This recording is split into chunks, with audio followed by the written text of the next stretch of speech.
There are places in the universe that humanity will never reach. Not because they are hidden, not because we lack courage, but because the universe itself has decided they are not for us. We like to think it's just a matter of time, of better engines, of more power, of sufficient technology. But here is the uncomfortable truth. It isn't an engineering problem. It is a physical sentence.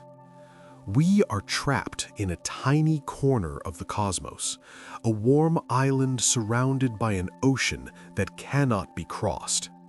It doesn't matter how advanced your ship is. It doesn't matter how much energy you manage to accumulate. It doesn't matter how fast you think you can go. The fundamental laws of the universe do not negotiate. One step beyond that limit, and the journey becomes a prison. Today, we are not going to talk about futuristic dreams or optimistic promises. Today, we are going to look directly at what is usually left unsaid, the distances that cannot be traveled, the speeds that cannot be exceeded, the destinations that exist, but that we will never be able to reach. This is Impossible Horizon, and today, you enter the place where humanity ceases to be a traveler and becomes an eternal spectator of the universe. When we think about exploring space, we usually imagine a future where everything is just a matter of time, as if the universe were a massive map waiting to be traversed step by step. But today, we are going to talk about two specific places that completely dismantle that idea. The first is relatively close, an ice giant within our own solar system, Uranus, a real world observed and studied, and yet practically unreachable for any human mission. The second is much further away, Proxima Centauri, the closest neighboring star to our Sun, the dream goal of interstellar exploration, the place that all promises of star travel always point toward. And yet, both share something unsettling. They are not out of our reach due to a lack of ambition, nor a lack of current technology, but because the most basic laws of physics stand in the way. Today, we are going to break down, step by step, why these destinations, and many others, are permanently beyond our grasp, why the universe is not just vast, but actively hostile to the idea of traveling through it. If you are interested in understanding the cosmos without embellishments or fantasies, this is the place. I invite you to subscribe to the channel. And now, to truly begin, we need to face the first barrier, the most deceptive of all: distance. Our brains are not wired to understand such vast numbers. That is why space deceives us. We see planets and stars as nearby points, almost accessible, but in reality, they are separated by abysses. Let's start with Uranus. Uranus is, on average, about 2,800,000,000 kilometers from Earth. It seems like an enormous figure, but still a human one. Now imagine trying to get there by car at 100 kilometers per hour without ever stopping. That trip would take more than 3,200 years. 3,200 years just to cross our own solar system. And now let's compare that to Proxima Centauri. Our closest neighboring star is about 40 trillion kilometers away. That is equivalent to 4.2 light years. The same trip at 100 kilometers per hour would take 45 million years. Not generations, not civilizations, entire geological eras. To make it more intuitive, use this scale. Imagine that the sun is a basketball placed in the center of Madrid. The Earth would be a grain of sand orbiting about 30 meters away. On that same scale, Proxima Centauri would be in Istanbul, not on the outskirts, not in a nearby country, on the other side of the continent. And in between, absolutely nothing. Vacuum. This is the first blow against the idea of exploring the cosmos. Space is not meant to be traversed, it is meant to separate. And yet, someone might think, all right, it's very far, but if we go fast enough, that is where the next wall appears, one that cannot be breached even with infinite engines. Speed. When distances become absurd, the intuitive idea is simple: go faster. For centuries, humanity thought that speed had no real limits. We could always accelerate a little more, a more powerful engine, a better fuel. Until Einstein arrived. In 1905, special relativity made something very clear. The speed of light, about 300,000 kilometers per second, is not an arbitrary figure. It is an absolute limit of the universe. Nothing that has mass can reach it, much less exceed it. This is not a technological restriction, it is a fundamental property of space-time. To understand how far we are even from that limit, we only need to look at what we have achieved so far. The fastest spacecraft ever built, the Parker Solar Probe, reaches about 700,000 kilometers per hour. It sounds impressive until you put it into context. That is barely 0.05% of the speed of light. At that speed, reaching Uranus took nearly a decade, even with gravity assists. Voyager 2 took 9 years to reach it. And Proxima Centauri, even traveling as fast as Voyager, the journey would take 73,000 years. 73,000 years of uninterrupted travel, more time than the entire span of human civilization. And here is the ultimate trap. Even if we could build an even faster ship, the limit remains. There are no shortcuts. There is no just a bit more. Every increment in speed demands massive amounts of energy to gain less and less in return. Light is not slow. The universe is just too big. And this wall leads us to the next problem, one that is even crueler. Even if we wanted to accelerate non-stop, fuel would make it impossible. Let's suppose for a moment that we accept the challenge of the speed wall, that we decide to accelerate a ship as much as possible for as long as it takes. That is when a much more basic problem appears, and a much crueler one: fuel. Every spacecraft obeys an implacable law known as the Tsiolkovsky rocket equation. Its message is simple, yet devastating. To gain speed, you need to expel mass, and the more fuel you carry, the more mass you add, which in turn demands even more fuel. It's a spiral. You add fuel to accelerate. That fuel increases the weight. You need even more fuel to move that additional weight, and so on, over and over again. On short trips, like going to the Moon or Mars, this problem is manageable, but on interstellar journeys, it becomes absurd. To reach a significant fraction of the speed of light using chemical engines, more than 99.9% of the ship's total mass would have to be fuel. No crew, no instruments, no shields, just fuel to move fuel. Mathematically, the design collapses. Even using more advanced technologies like nuclear engines, the problem remains.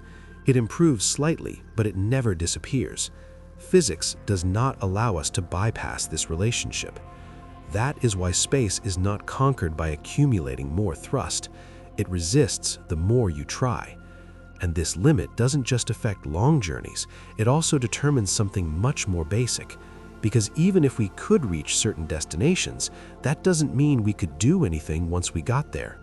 And one of the best examples of this is Uranus. Let's suppose something for a moment. Imagine that we overcome all the previous obstacles, that we manage to cross those billions of kilometers, that we finally reach Uranus. That is when an even more uncomfortable truth appears. There is nowhere to land. Uranus is not a rocky planet like Earth. It has no ground. It has no solid surface.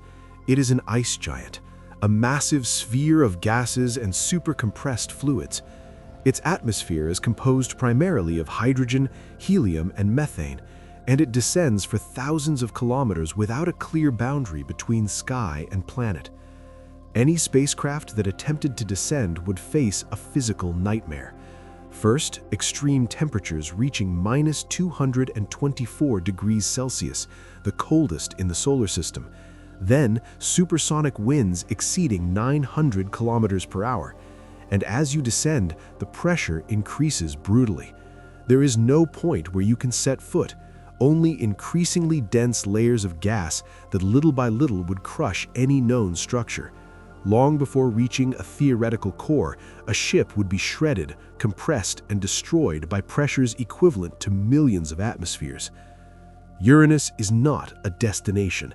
It is a trap, a world that can be observed, measured, and studied, but never touched. And this problem isn't exclusive to Uranus. It is a general warning from the solar system. Many places exist, but they are not meant to be visited. And yet, even if we found a solid and seemingly habitable world, one invisible, constant, and lethal enemy would remain. Something you can't see, something you can't dodge. Radiation and time. Even if we were to solve the distance, the speed, the fuel, and the destination, the journey would still be lethal. Because space is not empty. It is filled with invisible death. The first killer is radiation. On Earth, we are protected by two extraordinary shields, the atmosphere and the magnetic field. Outside of them, space becomes a constant bombardment of high-energy particles. Galactic cosmic rays pierce through metal as if it were paper. They strike DNA directly, breaking molecular chains, altering neurons, and drastically increasing the risk of cancer. It isn't a possibility, it is a statistical certainty. A long journey outside of Earth's shield implies progressive neurological damage, cognitive decline, and a collapse of the immune system. There is no realistic shielding that can stop it without turning the ship into something too heavy to ever take off. And then there is the second killer, even more implacable: time. Machines age, materials degrade, systems fail. An interstellar ship wouldn't take decades, but millennia to reach its destination, more time than most human civilizations have ever lasted. Maintaining a functional structure during that period surpasses everything we know how to do. And the humans. The human body is not designed for eternal journeys. Even with hypothetical cryogenics, generation after generation, biology degrades, mutations accumulate, life becomes fragile. Space doesn't kill quickly, it kills slowly, without drama, without explosions. And when something goes wrong, there is no help, because in deep space, even talking to home is a luxury. On Earth, we take something fundamental for granted. When something goes wrong, we can ask for help. In deep space, that ceases to exist. Communication is not instantaneous. It never has been, and it never will be. Signals travel at the speed of light, and that limit imposes itself once again with cold indifference. In the case of Uranus, a simple message takes about 2.5 hours to reach Earth, another 2.5 hours to receive a response. 5 hours for a basic conversation, 5 hours to react to an emergency. At Proxima Centauri, the situation is straight up absurd. A message would take more than 4 years to arrive and another 4 years to return, more than 8 years between a question and an answer. This means that any serious problem, a leak, a structural failure, a navigation error, would have no external solution. There would be no real-time instructions, no rescue, no second chance. Every mission would be, by definition, an act of total isolation. Crews condemned to make decisions without complete information, without support, knowing that any mistake is not only deadly, but invisible to the rest of humanity for years. In deep space, there is no dialogue, only monologues sent into the past. And all of this leads us to an uncomfortable question. If travel is so difficult, so expensive, and so dangerous, why do we even consider it viable on a large scale? The answer forces us to look at the numbers, and the numbers are ruthless.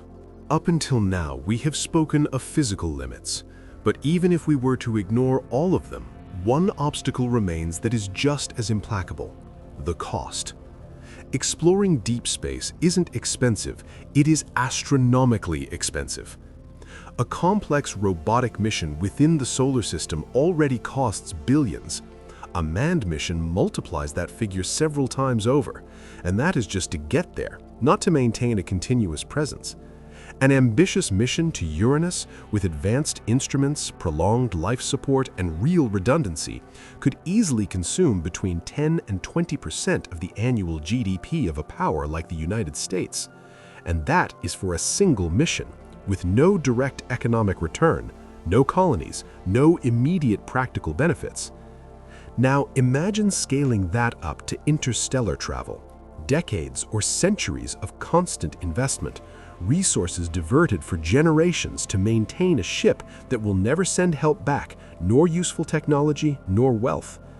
This is where the inevitable ethical dilemma arises. Does it make sense to spend trillions trying to reach places where we cannot live, while here on Earth we continue to fight against climate change, water scarcity, pandemics, and extreme poverty? It isn't an emotional question, it is a question of priorities. Deep space offers no quick rewards, it only demands enormous, sustained sacrifices with no guarantees. That is why when people talk about colonizing the stars, the math is almost never mentioned, because when you do the real calculations, the dream begins to crumble. And yet, some will say, okay, we can't do it today, but in the future, with new technologies. That is where we enter the final mirage, the place where science ends and science fiction begins. When all limits seem insurmountable, the same saving grace always appears. Future technology will fix it. People speak of antimatter, giant solar sails, and warp drives capable of bending space and bypassing distances. The problem is that, right now, all of these solutions belong more to the realm of wishful thinking than to applied physics. Take antimatter. It's real, it works, and it is incredibly efficient. But producing just 1 single gram of antimatter would require colossal facilities operating for millions of years, consuming more energy than the entire human civilization generates. Furthermore, storing it safely is another problem that remains unsolved. Solar sails can work for lightweight, unmanned missions pushed slowly by the pressure of light, but their acceleration is minimal and their control is extremely limited. They are not suitable for transporting people, shields, or complex systems. And what about warp drives? On paper, some mathematical solutions allow us to imagine it, but they require negative energies, impossible densities, or conditions that we don't know how to create or control. This isn't a pending engineering problem, it is an unsolved problem of fundamental physics. In short, it isn't that these technologies are a few decades away, it's that we don't even know if they can exist. The history of science is full of unexpected breakthroughs, yes, but it is also full of limits that were never crossed.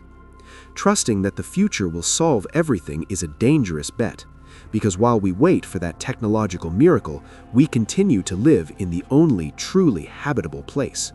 And that brings us to the final conclusion. After traversing all these limits, distance, speed, fuel, radiation, time, a truth remains that is difficult to dodge. Humanity is not on the edge of the stars. We are locked in a tiny corner of the universe, not for a lack of imagination, not for a lack of ambition, but because the fundamental laws of physics have drawn borders that cannot be crossed. We dream of other worlds because looking at the sky is part of who we are. But the cosmos was not designed to be traversed, it was designed to be contemplated. Uranus exists, but it cannot be touched. Proxima Centauri shines nearby, but it remains unreachable. The stars are there, but separated by a vacuum that does not forgive. And perhaps that is not a tragedy. Perhaps the mistake has been thinking that our destiny lies out there, when everything we need to live already exists right here. Earth is not just another dot on the map of the cosmos. It is an exception, an extraordinary accident in a mostly hostile universe. Accepting that there is no plan B should not fill us with despair, but with responsibility. If this planet is our only real home, then taking care of it is not an ideological choice or a future project. It is a matter of survival. The universe owes us nothing. It promises us no escapes. It has only given us this place and just enough time to understand how fragile it is. If this journey has made you see the universe through different eyes, if any of these invisible boundaries have unsettled you, or if it simply reminded you of how small and how precious our place in the cosmos truly is, I invite you to stay. Subscribe and join us on this journey through the real limits of the universe, the ones that don't appear in science fiction and the ones we don't always want to accept. Let me know in the comments which boundary impressed you the most and whether you believe we will one day manage to cross it, or if we are destined to observe it from right here. This was Impossible Horizon, and today, for a brief moment, you have looked directly at a border that cannot be crossed without ever having to step inside it.